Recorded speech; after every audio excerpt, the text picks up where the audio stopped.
যেই লোক হজ করে পট্টি বেঁধে মাথা হাতে তসবি নিয়ে ক্ষমতায় গেলে আরেকটা দেশে যাওয়ার পর তোমার কপালে তিলক পরায় দেয়, হাসি মুখে তুমি মেনে নাও। তোমাকে ঘোষণা করা হয় মুখ্যমন্ত্রী, তুমি হাসিতে গদগদ হও। বাংলাদেশের মানুষ তো সেদিনই তোমাকে বলেছিল আমরা আমাদের ক্ষমতার মসনদে স্বাধীন আত্মমর্যাদা সম্পন্ন প্রধানমন্ত্রী চাই, তিলকমারী মুখ্যমন্ত্রী দেখতে চাই না। সংগ্রামী সাথী ও বন্ধুগণ, এইভাবে আজ আমাদের প্রধান লক্ষ্য, আমাদেরকে যে বিষয়টা প্রায়োরিটি দিতে হবে, প্রাধান্য দিতে হবে, কোনোভাবেই আগস্টের 5 তারিখের বিপ্লবকে যেন কেউ ছিনতাই করতে না পারে। বাংলাদেশের ছাত্র জনতাকে আমি একদিকে যেমন সালাম জানাই, অপরদিকে তাদেরকে আমি সতর্ক করতে চাই, তোমরা সতর্ক থেকো, তোমরা হুঁশিয়ার থেকো, তোমরা তোমাদের সূচিত ঐক্যকে দৃঢ় এবং মজবুত রেখো।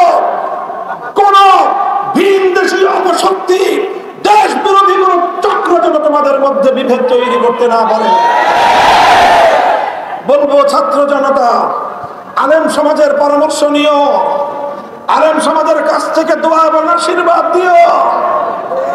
আলেম সমাজকে বলবো আপনারা এই বিপ্লবকে সমর্থন দিতে থাকুন, এই ছাত্র জনতাকে আপনারা পরামর্শ দিতে থাকুন, তাদেরকে দিক নির্দেশনা দিতে থাকুন। ইসলামী নেতৃত্ব যদি এই ছাত্র সমাজের পাশে থাকে, ইনশাআল্লাহ আমরা ছাত্র জনতার নেতৃত্বে একটি নতুন বাংলাদেশ উপহার পাব।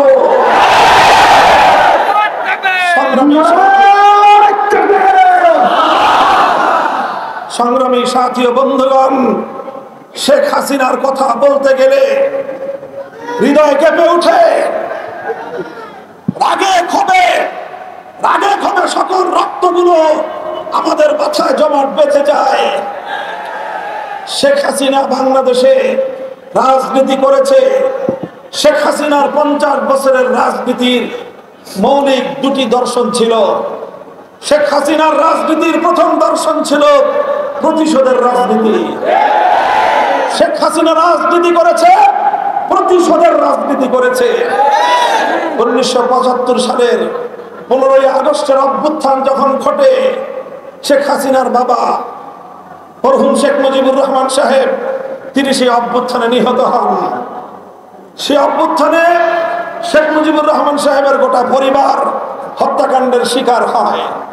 সেই হত্যাকাণ্ডে নিহত নিরপরাধ নারী শিশুদের জন্য আমাদের সমবেদনা রয়েছে। কিন্তু কথা হলো, সমবেদনা শুধু 15ই আগস্টের নিহতদের জন্যই।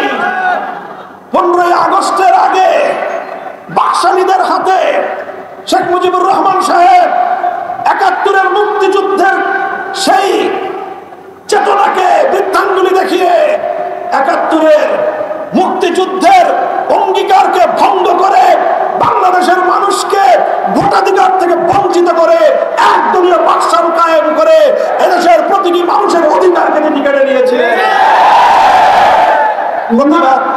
প্রতিবাদ করেছিল এদেশের মানুষ। যারা প্রতিবাদ করলো, সেই প্রতিবাদী জনতার ভাগ্যে কি জুটেছিল ইতিহাস খুলেন।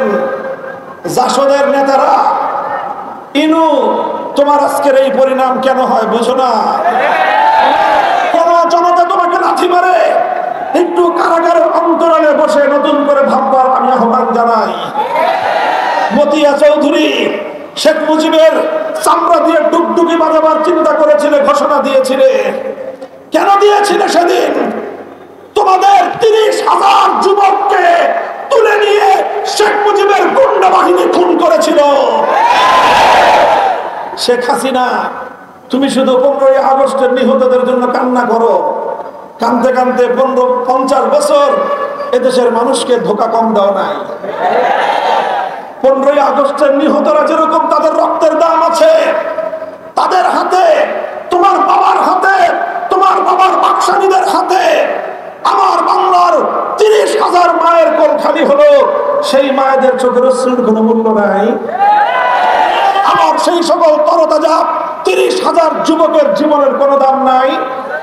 তোমার কাছে যদি 30,000 যুবকের প্রাণের কোনো দাম না থাকে, এদেশের মানুষের কাছে 15ই আগস্টের বিনোদনের কোনো মূল্য নেই।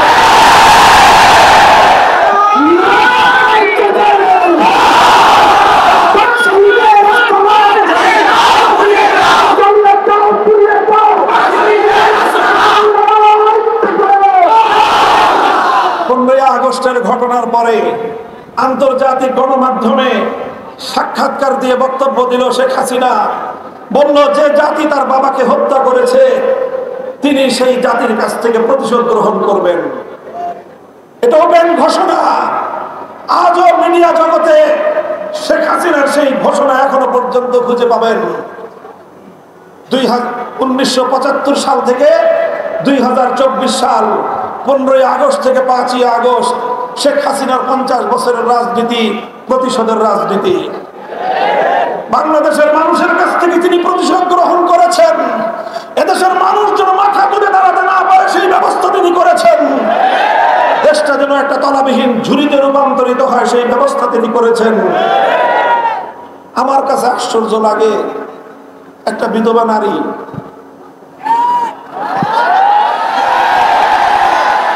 ছেলে মেয়ে দুটোটা বিদেশে সেটেল, একটা বোন আছে সেই বোনের ফ্যামিলিও বিদেশে সেটেল। কত টাকা লাগে? লক্ষ কোটি টাকা আমার গরিব দেশ থেকে পাচার করলা। আমার দেশের শ্রমিকরা মেহনত করে, কৃষকরা মাথার ঘাম পায়ে ফেলে বিদেশ থেকে আমাদের ছেলেরা আমাদের মেয়েরা রেমিটেন্স যোদ্ধারা কষ্টার্জিত পয়সা দেশে পাঠায় আর আশা করে বাংলাদেশটা উন্নত হবে। তোমরা মেগা মেগা প্রকল্পের নামে মেগা দুর্নীতি করে বাংলাদেশটাকে, বাংলাদেশের অর্থনীতির ভিতকে ধসিয়ে দিলে। কেন এত টাকা চুরি করলে? পরে আমি নিজেই খুঁজে পেয়েছি এর উত্তর। আসলে তাদের এত টাকার প্রয়োজন ছিল না, কিন্তু এই টাকাগুলো তারা চুরি করেছে শুধু এজন্য যেন বাংলাদেশ মাথা উঁচু করে দাঁড়াতে না পারে, বাংলাদেশটাকে আরেকটা দেশের অঙ্গরাজ্যে পরিণত করবার চক্রান্ত করেছে সে।